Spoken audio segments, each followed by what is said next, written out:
Hola, buenas tardes. Bienvenidos a la sesión de geriatría. El día de hoy vamos a ver el tema terminalidad en deterioro cognitivo mayor, la otra cara de la historia. Será presentado por la doctora Anaí Banda, residente de nuestro programa. Adelante. Muchas gracias, doctor. Muy buenas tardes a todos. Gracias por haberse dado el tiempo de venir el día de hoy a esta sesión magistral,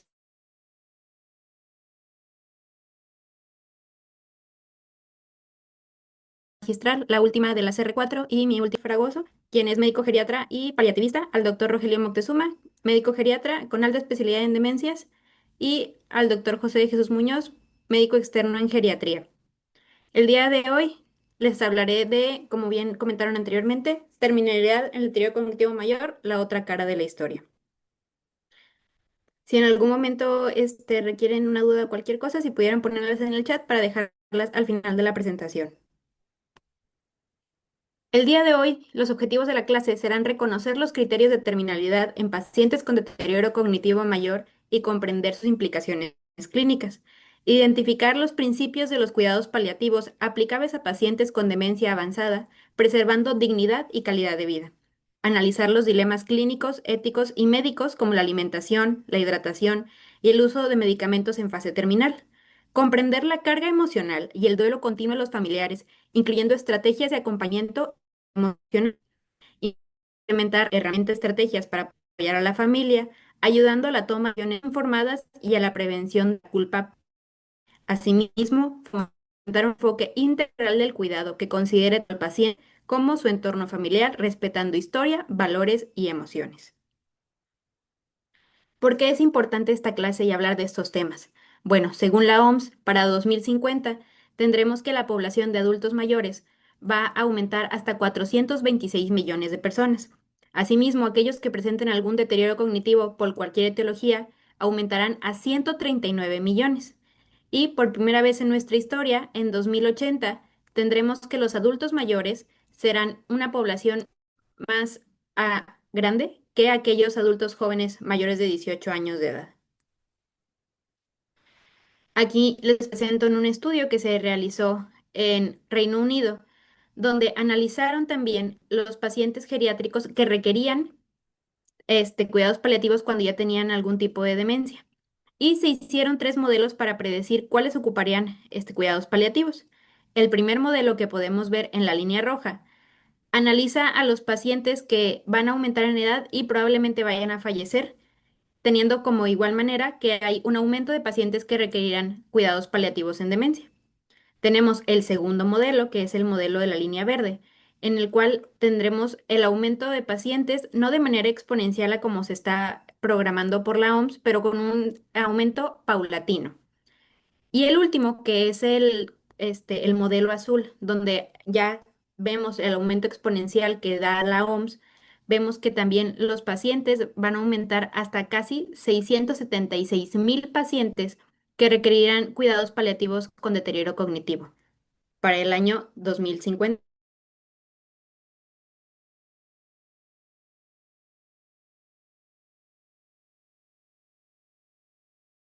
los pacientes. Y para poder ayudar en estas situaciones tendremos los cuidados paliativos, que será el tratamiento integral a lo largo de la vida. La definición de los cuidados paliativos por la Asociación Latinoamericana de Cuidados Paliativos es la asistencia activa holística de personas de todas las edades con sufrimiento grave relacionado con la salud debido a una enfermedad severa y especialmente de quienes están cerca del final de la vida. Hablando por la definición también de la Asociación de Latinoamericana, sabemos que el objetivo va a ser mejorar la calidad de vida de los pacientes, las familias y los cuidadores. Según el Diario Oficial de la Federación, en sus guías actualizadas para el 2018, tendremos criterios de terminalidad en la demencia. Esto será evaluando el estado funcional por la escala FAST. Se analiza en este escrito que los pacientes que se encuentren con una escala FAST en un grado 7 serán aquellos que ya requerirían cuidados paliativos. Esto también se puede extrapolar al GDS de Reisberg, donde vemos la evolución natural de la enfermedad y analizaremos que conforme vayan avanzando los pacientes en escala 7 de gravedad para el defecto cognitivo, será desde un 7A, cuando son pacientes incapaces de decir más de media docena de palabras, hasta los del 7F, que son los pacientes que tendrán pérdida de la capacidad de mantener la cabeza erguida. También así se podrá utilizar la Clinical Dementia Rating o el CDR de Hughes, donde los pacientes que ya se encuentren en un estadio 3 serán los pacientes que tengan la demencia grave con pérdida de memoria, orientación solo en sí mismo, que no pueden hacer juicios razonables, y los podremos catalogar como pacientes que ya requerirán cuidados paliativos. Continuando con lo dicho por el Diario Oficial de la Federación, serán aquellos pacientes que tengan incapacidad específicas, como la deambulación, vestirse, bañarse, incontinencia única o doble y comunicación inteligible, que no la presenten. Asimismo, son aquellos pacientes que presentarán complicaciones médicas asociadas a su enfermedad, como neumonías por aspiración, lesiones por presión, ibus de repetición, que presenten disfagia o se rehúsen a comer, y aquellos pacientes que tengan gastrostomía que de igual manera presenten deterioro nutricional. Para analizar a los pacientes que requerirán los cuidados paliativos, también tenemos el NECPAL, que es una herramienta que nos ayuda a integrar a personas con enfermedades avanzadas de todo tipo que requieran los cuidados paliativos, analizando si ellos presentan una pregunta sorpresa, positiva a que nos sorprendería si esta persona muriera a lo largo del año siguiente. Si no nos sorprendería, podemos continuar con las siguientes preguntas para nuestros pacientes, viendo que en el rubro de enfermedades avanzadas se da aquí entre paréntesis la importancia de hablar también de las enfermedades neurológicas como la demencia. Y conociendo qué estadio tiene nuestro paciente será a través de la pregunta sorpresa y los parámetros posteriormente afectados para tener una idea de la mediana de supervivencia y también poder hablar con los familiares sobre dónde estamos, hacia dónde vamos y cómo les vamos a ayudar. Conociendo que un paciente que tenga una pregunta positiva y de 5 a 6 parámetros extra, su mediana de supervivencia está más cerca a los 3,6 meses. ¿Y cuál es el rol de la familia en todo esto? Pues bueno, por el grupo de demencias de España nos mencionan que la evolución clínica ubica al paciente con deterioro cognitivo mayor en fases muy avanzadas, allí donde se destructura totalmente la personalidad, donde los medicamentos controlan los síntomas hoy, pero no mañana, donde los familiares desgarrados y cansados agotan su capacidad para mantener físicamente al lado de un ser querido que ya no los reconoce. El rol de la familia es muy importante en el cuidado de estos pacientes y algo que muchas veces no podemos tomar en cuenta o no tenemos tanta afinidad para ver durante nuestras consultas.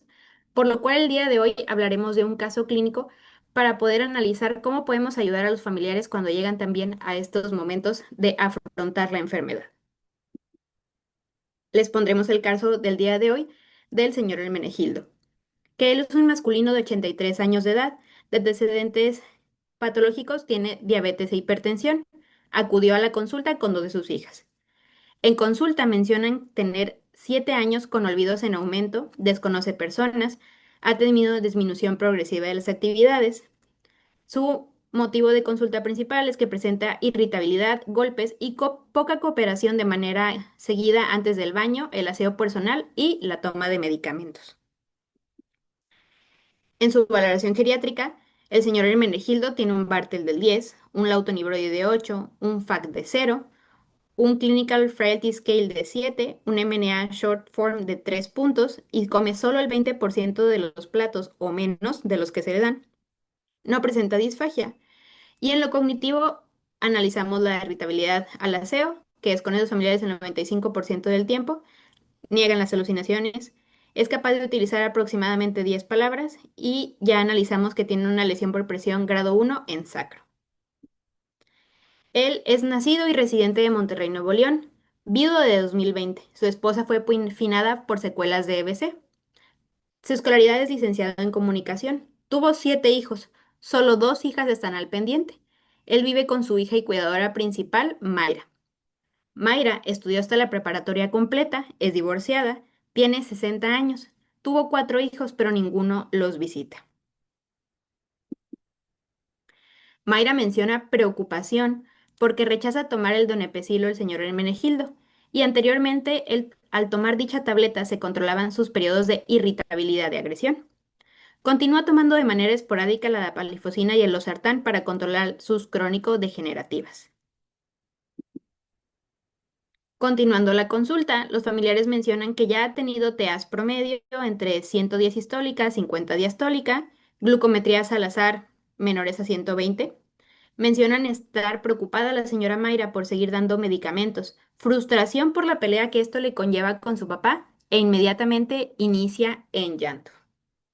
Entonces, esto en una consulta. Posteriormente, hay cosas que podemos hacer nosotros para ayudar a los familiares en todo este proceso. Analizando primero el Inventario de Aflicción del Cuidador. Conocemos que este inventario está validado para la versión español. No está tropicalizado, solo es de España, pero nos ayuda a analizar cómo está nuestro paciente, cómo está nuestro familiar hacia el cuidado de su familiar. Hemos visto que tenemos que hacer dichas preguntas para poder conocer un poquito más qué tanto le causa o qué tanto le pesa los cuidados que le está dando a su familiar enfermo, que si ha tenido que dejar cosas por ser un cuidador, que está perdiendo su libertad, que no tiene con quién conversar. Y todo este inventario nos ayuda a encontrar si nuestro paciente ya ha tenido mucha carga y posteriormente si también se está presentando algún duelo anticipado. Que como vimos en la clase de la magistral pasada de la doctora Daniela, pues el duelo anticipado se define como los sentimientos de dolor y pérdida que aparecen en el cuidador previamente al fallecimiento de la persona cuidada. Aquí por Gómez e Isabel, en su estudio Duelo anticipado en familiares con personas con demencia, analizan que esto es uno de los factores más importantes a ver durante la consulta, ya que nos darán muchas condiciones aberrantes o condiciones adversas posteriormente durante la enfermedad. Sabemos que se presenta en fases severas de la enfermedad, con pacientes jóvenes o que tengan comportamientos problemáticos. Va a tener ciertos factores que van a influir dentro de los familiares. Asimismo, van a debilitar la conciencia y la aceptación de la enfermedad. Van a debilitar la capacidad para percibir, expresar y regular el malestar emocional y van a debilitar la resiliencia o estrategias de afrontamiento adaptativas. Van a exacerbar otras cosas, como la depresión y culpa en el cuidador. Van a exacerbar deterioro cognitivo del cuidador y limitaciones para resolver problemas y van a reducir el entorno social de el cuidador.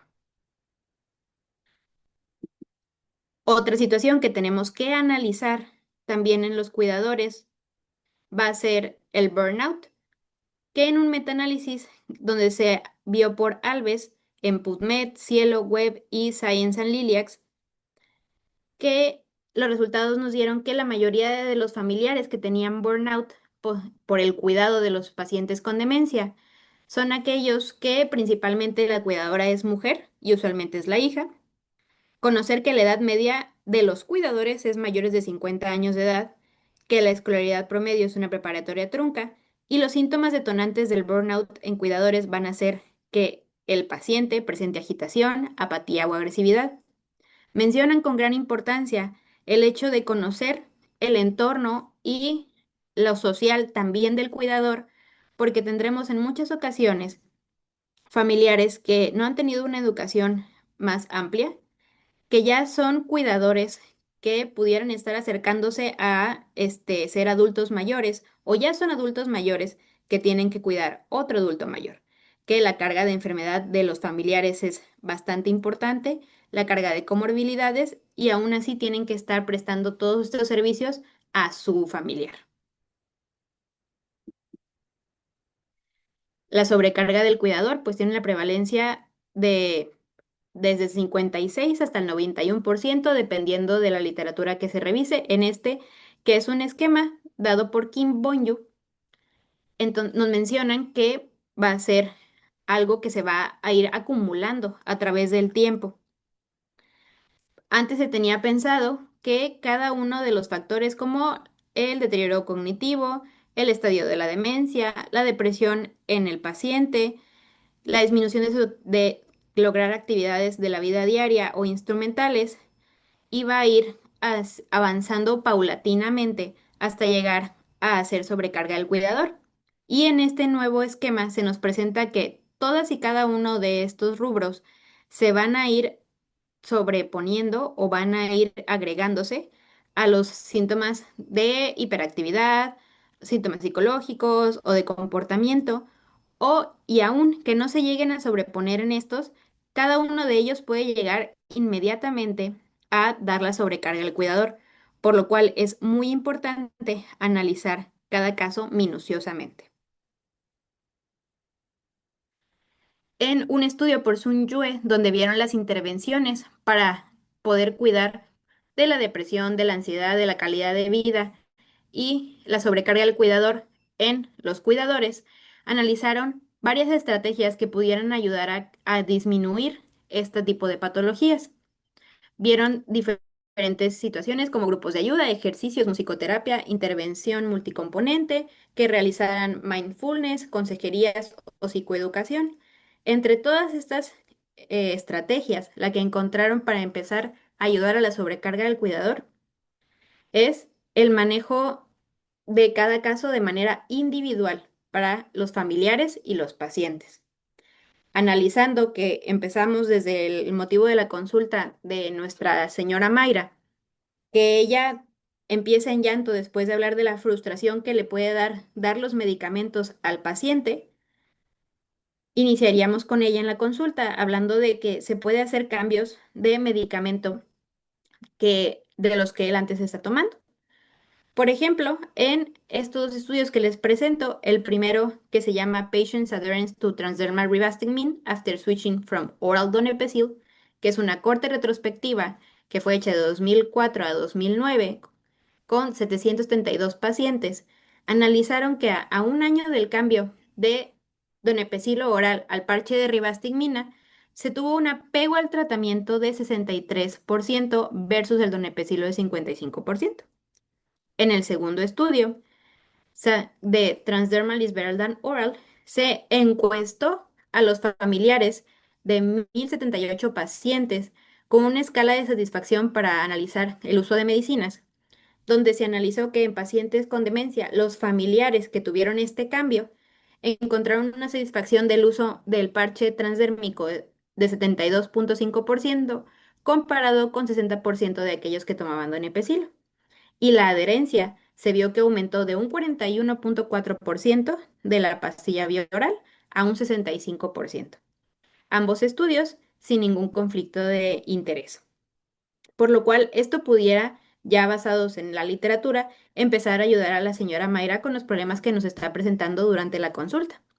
Analizando que ella también empezó a llorar durante nuestra consulta de manera profusa e importante, también podemos conocer que lo más seguro es que ella presente depresión por toda esta carga que tiene el cuidado de su familiar, lo cual no sería nada extraño, ya que sabemos que alrededor del mundo hasta 52.6 familiares presentan depresión al estar en estos cuidados tan extenuantes de esta enfermedad. Gibbons, en su estudio Depressive Symptoms Among Dementia Caregivers, compararon a la depresión que pudieran tener los familiares de pacientes con demencia a los familiares que tuvieran cualquier otra enfermedad. Analizando que de los familiares que tienen que cuidar de alguien con demencia tienen más tiempo pasan más tiempo cuidando de su familiar, tienen menor satisfacción con su vida y tienen una mayor prevalencia de depresión. Analizando específicamente la depresión, bajo también el estudio de Suoyen, que volvieron a analizar múltiples intervenciones, ¿cuál sería la que más nos pudiera ayudar en estos pacientes y en estos familiares? En los familiares, la terapia de la aceptación y acción es la terapia que más nos pudiera ayudar con ellos, que es una terapia que podemos realizar estando en consultorio nosotros y nos ayudará a tomar decisiones tanto para los familiares, tanto para los pacientes. ¿De qué lleva o qué hay con este tipo de intervenciones? Pues bueno, Este tipo de terapias es una terapia que va a analizar la flexibilidad psicológica en múltiples ramas, donde vamos a ver que el familiar tiene que aceptar y aprender a convivir con los pensamientos y emociones que tiene sin evitarlos ni controlarlos. Vamos a darles una terapia que pudiera ser de difusión cognitiva, donde van a reconocer los pensamientos y que no siempre son las verdades absolutas, que en un momento les hablaré un poquito más de esto.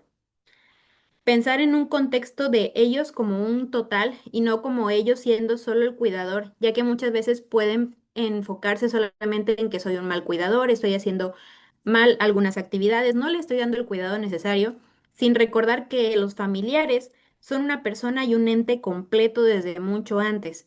Eran y son la hija, la prima, la esposa, la amiga, y han ayudado a más gente, han hecho mejores cosas y tenemos que recordarles que tienen que ver toda esta imagen en vez de solo centrarse en lo que están realizando y luego centrarse en que tal vez lo están haciendo mal.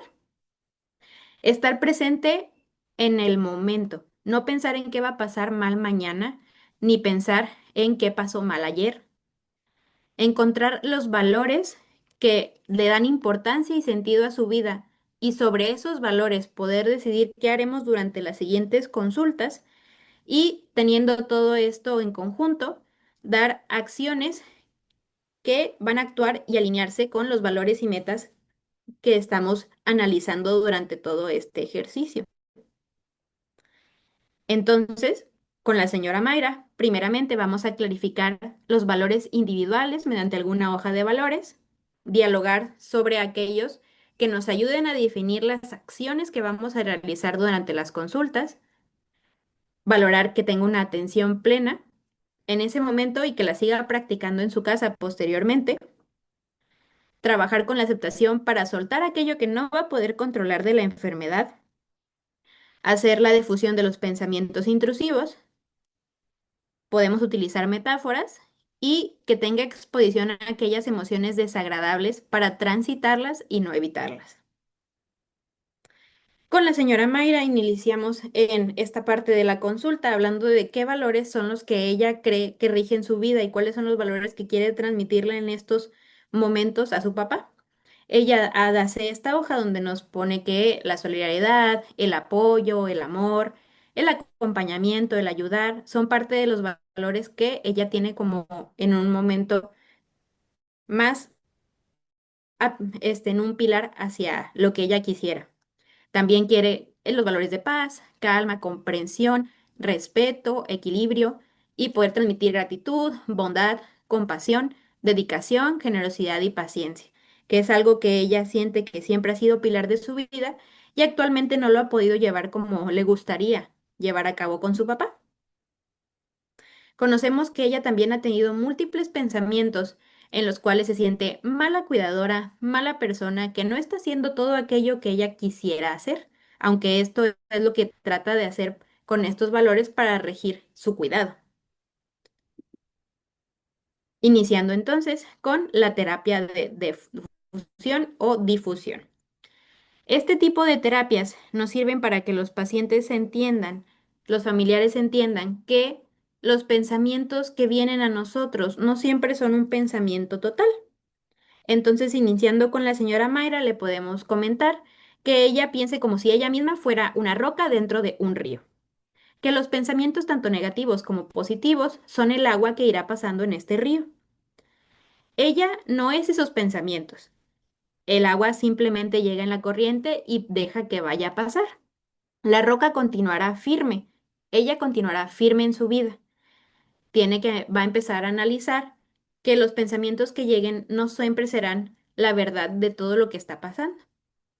Y con esta terapia de aceptación y acción, lo que esperamos es prevenir el trastorno de evitación experimental, que es no querer estar en contacto con los principios de los propios pensamientos o los sentimientos o las sensaciones corporales que eso le pueda provocar y promocionaremos la desesperanza creativa, donde ella va a entender que muchas partes de la enfermedad no las puede cambiar, no las puede manipular, pero nos llevará a hacer diferentes estrategias, algo que tal vez no había pensado anteriormente, pero ahora puede empezar a analizar de manera diferente, hablando de todos sus problemas durante la consulta, hablando de estas situaciones de los valores que ella quiere seguir transmitiendo a su papá y cómo cuidarlo.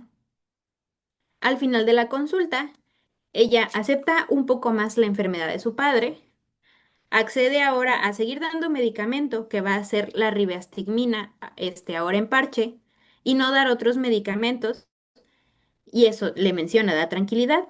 Agradece el tiempo por las explicaciones que le dimos y el poder hablar con ella de todas sus dudas y expectativas, y entiende que los cuidados que realiza están bien y no tiene una sobrecarga de pensar que en todo momento lo está haciendo mal. Posterior a nuestra consulta, 3 semanas después, vuelve a llamar la señora Mayra y menciona que el señor Hermenegildo presenta fiebre, tos persistente e hiporreactividad. Menciona que en el año lleva ya 3 internamientos por aparente neumonía y le pregunta si es necesario llevarlo al hospital o si puede acudir a valorarlo a domicilio.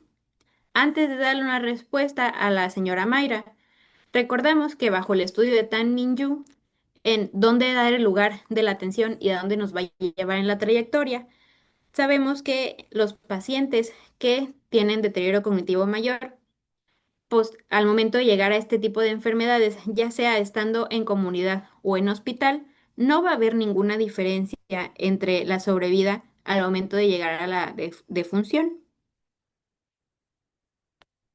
por lo cual se acude al domicilio del señor Hermenegildo, donde el paciente no presenta distrés respiratorio al momento, no, sí, sin embargo, desatura y presenta crepitantes vivasales. La señora Mayra comenta que lo poco que han dado de líquidos ha presentado mayor tos a la deglución, por lo cual ahora tendremos que analizar cómo vamos a tener esta conversación con la señora Mayra, sabiendo que es una paciente que ya tenía depresión previa, que ya tenía sobrecarga del cuidador, que ya tenía burnout. ¿Qué podemos hacer para ayudarla y cómo vamos a ir encaminando nuestras atenciones también estando en el domicilio? Bueno, hablando de estas situaciones, también Ponsun Yue, haciendo múltiples, viendo múltiples intervenciones, viendo cuál es la mejor intervención para ayudar a la toma de decisiones de manera difícil para los familiares, entre todas las intervenciones que pudieron ser la terapia cognitivo-conductual, el mindfulness, la intervención multicomponente y los casos, tener el caso de manera individualizada y los grupos de soporte. La psicoeducación es la terapia que promociona o mejora más el entendimiento y poder tomar estas decisiones difíciles. ¿Qué es la psicoeducación?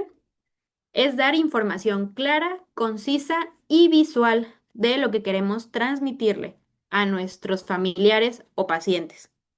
Partir desde las características de la enfermedad y la preparación que va a tener el cuidador, ya sea su escolaridad o la historia previa de su vida, y dar en todo momento escenarios reales que partan de la comprensión, la compasión y el entendimiento.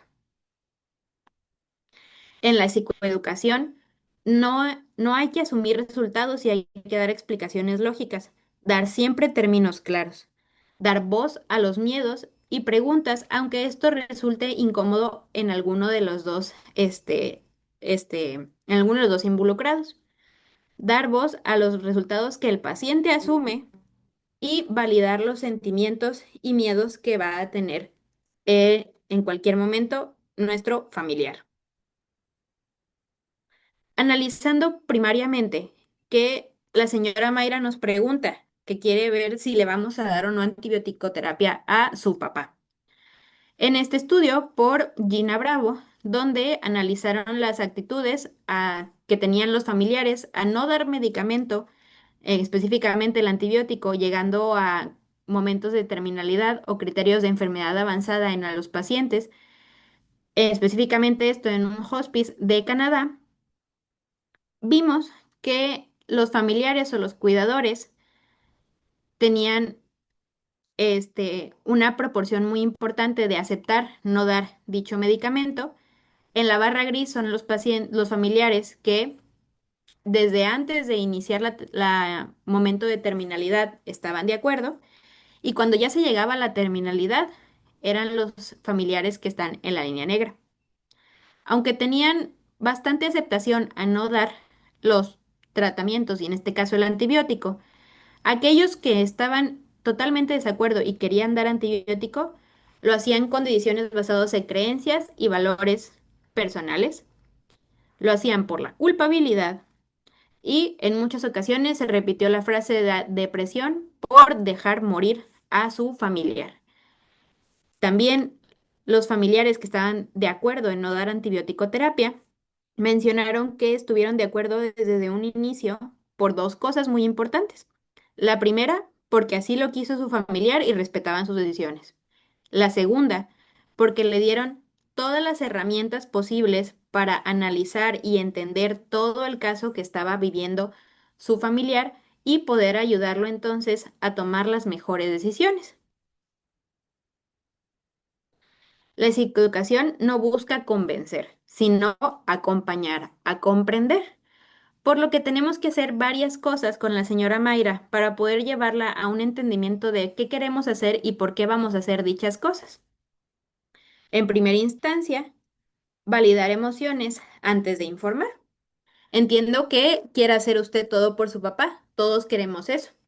Lo que ahora buscamos no es dejar de atenderlo, sino atenderlo de otra manera, con menos dolor y más paz. Explicar el concepto de lo que es para nosotros futilidad terapéutica y dar esto con ejemplos concretos. Con la señora Mayra, decir en este momento, su cuerpo ya tiene poca fuerza para combatir infecciones.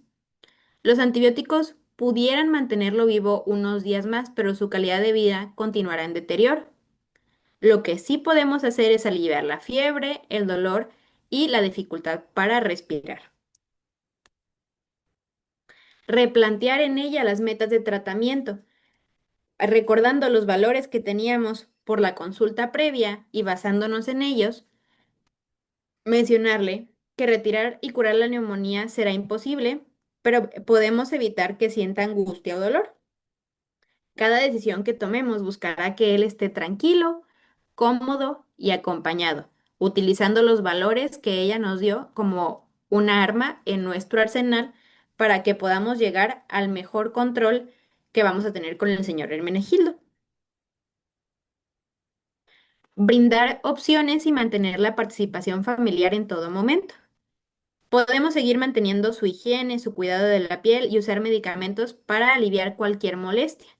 Usted, señora Mayra, sigue siendo parte fundamental del cuidado. Analizando todo esto y después de realizar estas intervenciones, la señora Mayra nos comenta, ¿y cómo lo vamos a alimentar? ¿Será que se puede alimentar por sonda mi papá?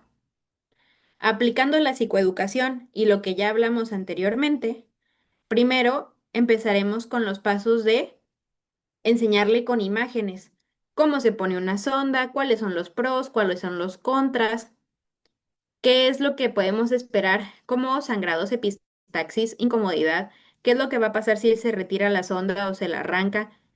Y después de dar explicaciones con imágenes, analizar qué es lo que dice también la literatura para nosotros como médicos, por ejemplo, de la guía ESPEN de 2024 nos menciona puntualmente que no existe evidencia concluyente de que la gastrostomía o una sonda nasogástrica proporcionen beneficios en pacientes con demencia.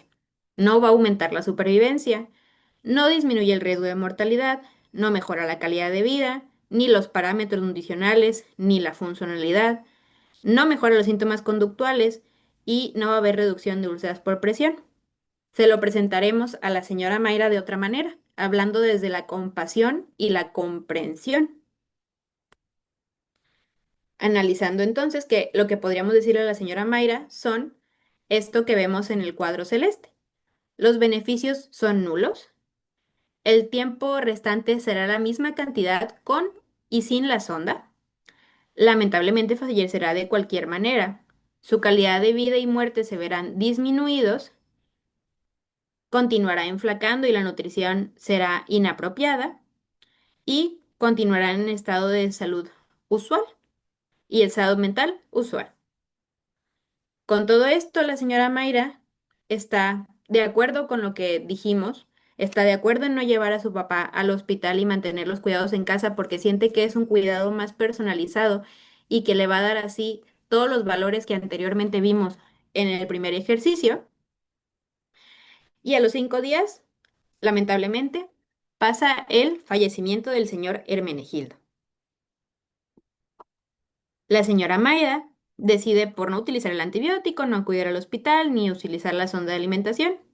Nos repite que está muy tranquila. Se preguntó específicamente por dudas, las cuales niega en todo momento y agradece el acompañamiento.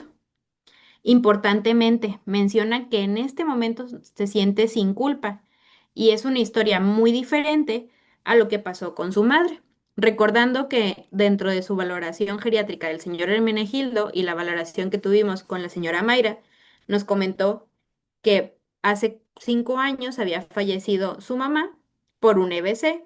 Nos comenta que tuvo mucha culpa en ese momento porque no le habían dado esas explicaciones, tomó muchas decisiones que tal vez ella no estaba preparada para tomar y tuvo un duelo y una depresión muy importante por todo lo que pasó con su mamá, que en este momento no lo presentó gracias a todo lo que realizamos durante estas pocas intervenciones y consultas. ¿Qué nos da esto a entender? Bueno, que el cuidador también puede experimentar otras emociones más agradables como la gratitud, el optimismo y la aceptación, que estar en contacto con el familiar enfermo, compartir tiempo con él y atender sus necesidades ayuda a que aparezcan también emociones y que el cuidador se sienta reconfortado por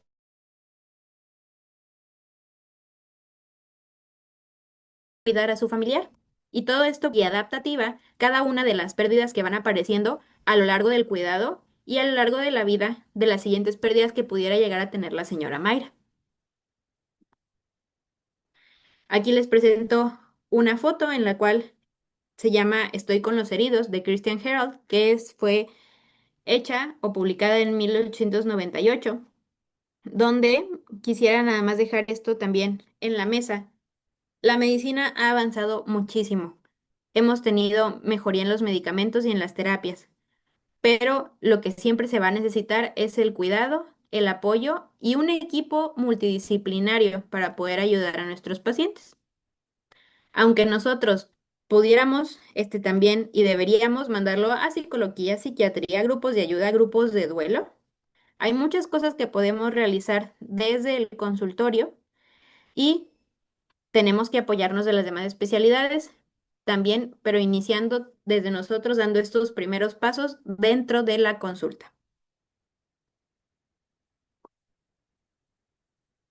No sé si alguien tenga alguna duda, quisiera dar algún comentario primariamente.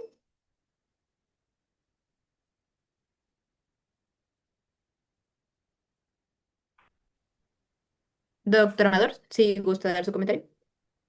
¿Cómo estás, Anaí? Felicidades. Creo que este es un tema pues, muy importante, dadas las características de nuestros pacientes. Creo que lo llevaste muy bien. No, no se hizo tan difícil como es la realidad. Eje. Este, pero creo que una de las cosas que debemos tomar en cuenta es un buen ejemplo, esto que comentabas de Don Epecilo y el parche. Pero pues en muchos lugares como Europa, ¿verdad? Pues se proveen los medicamentos y aquí los tienes que comprar. Y la diferencia del parche de ribastigmina con el donepezilo, pues es más del doble, ¿sí? El costo que hay aquí. Entonces, Ujú. siempre tendremos que plantearnos en este paciente de terminalidad o etapa avanzada la conveniencia o no de seguir con el medicamento. ¿Sí? Entonces, ese es uno de los puntos de, pues, hasta dónde suspender. Y en el caso que mencionas, pues definitivamente ya estaba en esas áreas donde tendríamos que reconsiderarlo de primera instancia, ¿no? Pero claro, si hay alucinaciones, etcétera, siempre, pues, nos servirán los inhibidores de colinesterasa, ¿verdad? En ese sentido. Entonces, pues eso tomarlo en cuenta. Y por otro lado, el hecho de que a estos pacientes tenemos que dedicarles siempre más tiempo, ¿verdad? A la sobrecarga y pues muchas veces nosotros hacemos visitas a domicilio y estando en el medio ambiente de la familia y eso se hace pues como más adecuado.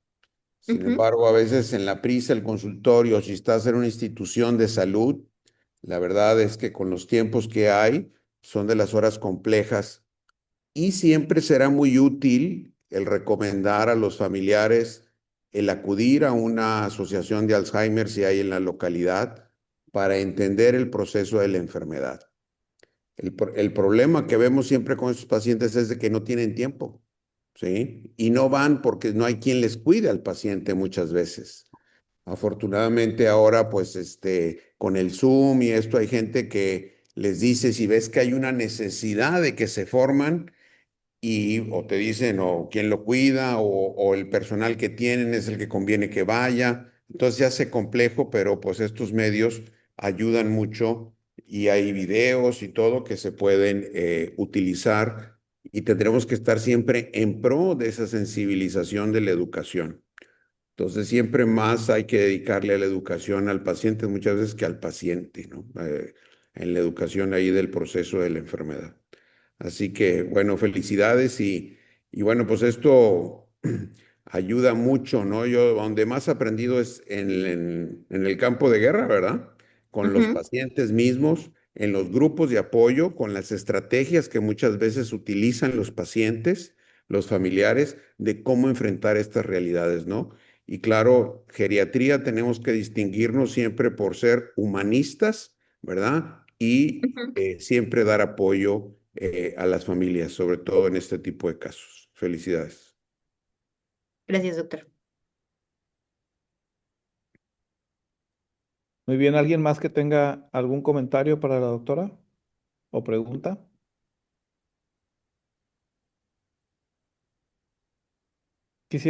Me gustaría tener algún comentario de los residentes, si han visto o atendido algún paciente en estas circunstancias y cómo lo han abordado.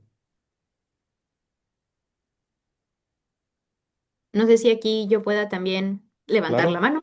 claro. Aquí en el metro, más que nada, muchas veces, porque pues es el lugar donde tenemos más pacientes hasta ahorita, nosotros como un poquito más solos o ya que nos desenvolvemos primariamente nosotros. Sí nos ha tocado a mí, a mis compañeros, que a los familiares los terminamos mandando a psicología, a psiquiatría también, pero creo que en lo personal no había utilizado o visto este tipo de herramientas que puedo utilizar desde el consultorio para poder ayudarles a los familiares a entender, porque es una historia que se repite bastante seguido, que es un paciente con ya criterios para de cuidados paliativos, terminalidad en deterioro cognitivo. Muchas cosas no le están pasando a él en este momento, sino que ahora es esta otra cara de la historia, donde el que está más afligido, el que tiene más problemas, de alguna manera, pues ya es el familiar sobrecargado y sin entendimiento total de qué es lo que está pasando. Y esta culpa bastante grande de que están haciendo las cosas tal vez mal para sus ojos. Entonces, lo que hemos hecho en muchas ocasiones, pues mandarlos a psicología, psiquiatría en el hospital de salud mental. Bien. Sí, doctor Moreira. Sí, aprovechando, gracias, Bandita, la verdad la plática me gustó mucho cómo lo llevaste de que ibas, o sea, pues te pasas el caso clínico y ir como haciendo, integrando, ¿verdad? De que los artículos. Una cosa que me pareció muy interesante es lo que mencionas de la sonda nasogástrica o la sonda de gastrostomía. Yo creo que sí he escuchado más de una vez, y no solo en el metro, también en hospitales privados, a alguien comentar, le vamos a poner gastros porque se broncoaspira mucho y para reducir las neumonías. Y realmente, pues no, o sea, vaya, la evidencia al menos todavía no apoya de que esta intervención sea que reduzca neumonías, por ejemplo. Entonces, pues creo que son cosas muy importantes que hay que saber. Y también hay que aprovechar porque uh, eh, ahorita estoy en el Instituto de Palía de Guanaí, estuvo aquí el mes pasado y justo pues, la recuerdan de que me dijeron que le dan mucho gusto que haya estado aquí porque pues le fue muy bien y pues aprovechar para felicitarla también de que pues siempre dejando bien alto el nombre. Gracias, More. Doctor Muy Amador. bien. De acuerdo con el comentario de Eduardo, pero también sería de la idea que no siempre es un no el poner la sonda, ¿eh? Habrá situaciones especiales. Por ejemplo, pues, nos ha tocado pacientes que tienen Parkinson y que obviamente el proceso de deglución es más temprano que a veces tenemos un paciente con Alzheimer y pudiera ser una opción y esas son cosas que se tienen que evaluar individualmente. Y hay gente, yo soy de la idea de si no empujar a ponerla, pero hay familias que están muy preocupadas por la cuestión de la nutrición, ¿no? Y entonces, bueno, pues tener la apertura y nosotros poner las dos opciones, ¿verdad? Entonces, yo creo que no siempre es un no, ¿verdad? Y que, bueno, pues esta situación hay que considerarla en cada caso, ¿no? Muy Gracias, doctor. bien. Samara Doctora creo que tiene Samara. la mano levantada. Hola, bandita, muchas felicidades. Me gustó mucho cómo llevaste la clase también. Ahorita que preguntaban que cómo hemos llevado estos casos, creo que justamente en el metro en hospitalización sí nos hemos topado mucho con estas situaciones en las que un paciente con demencia ya muy avanzada, que tiene muchos reingresos por infecciones recurrentes, etcétera. Creo que justo como dice el doctor Amador, que en el campo de batalla, poco a poco, conforme van pasando los años, comenzamos a saber elegir correctamente las palabras, porque a veces sí sabemos la teoría, pero ya en la práctica a lo mejor no logramos comunicar con los familiares la información de la manera correcta y saber decir las palabras correctas, pues es parte de justo lo que nos has estado diciendo esta clase, parte del acompañamiento. Yo en lo personal, sí en hospitalización también, pero en consulta más, eh, sí es una barrera el que los familiares, sobre todo porque la mayoría son de escasos recursos, no tienen con quién dejar a sus familiares, pues luego no pueden asistir personalmente a algunas sesiones informativas. Entonces yo lo que normalmente hago es que les doy el Facebook de la Asociación de Alzheimer y ya ven que hay sesiones vía Zoom, entonces, para que esa también sea una de las opciones, porque a veces en consulta no se puede dar todas las recomendaciones que quisiera, ¿verdad? Porque es un mundo, pero pues para que al menos los meses en los que no vemos a los pacientes, en lo que sigue la cita de seguimiento, pues puedan tener acceso a información que también ya está vía online. Muy bien. ¿Alguien más tiene algún otro comentario? Eh, yo quería comentar nada más, felicitar, felicidades, está muy excelente la presentación, pero yo quiero agregar que la comunicación es muy importante entre la familia y siempre la opción, como dice el doctor Amador, en relación a las ondas de gastrostomía, muchas veces sabemos, ¿verdad? Y nos presentó Vero un estudio muy importante, ¿verdad? De las ondas que no tienen ningún beneficio, ¿verdad? Va a pasar, o un beneficio, ¿verdad? Va a pasar lo mismo. Mucha gente no está de acuerdo con las ondas, pero si tú no lo propones o no lo pones a la mesa, primero explicándoles, ¿verdad? No tampoco diciendo, no, pues Vero nos sacó un estudio muy importante, etcétera, ¿no? No, no, no. Existe para poderle alimentar y darle agua, pues podemos poner una sonda, ¿verdad? Una sonda de gastrostomía o primero una de nasogástrica por unos 3 semanas, 4 semanas y luego la de gastrostomía. Es importante proponerle, ¿verdad? Más a la población que muchas veces no está que no tiene un nivel cultural pues alto y que no sabe, ¿verdad? Porque si tú le dices, no, hombre, no sirve para nada la sonda, no se la ponga, como quiera se va a morir.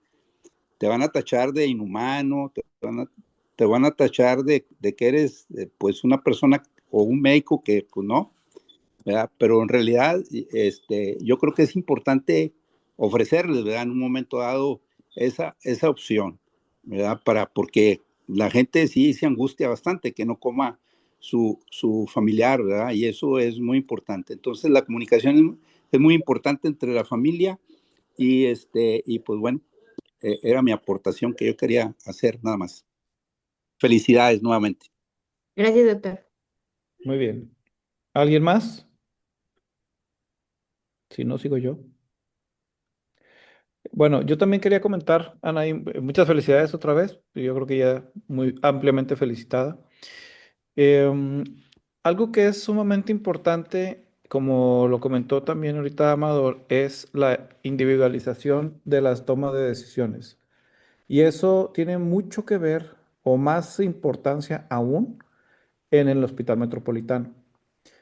Eh, Comento esto porque a veces comentamos lo que el deber ser, ¿verdad? El deber ser es todo lo que se estuvo diciendo, pero a veces pensamos que un paciente debería terminar en su casa, tranquilo, con los cuidados paliativos necesarios. Sin embargo, mucha población de las que atendemos en el metropolitano no tiene esa facilidad o esos recursos. Entonces, a veces para ellos lo mejor es ir al hospital, ¿sí? Para poderles brindar el cuidado paliativo que efectivamente puedan recibir.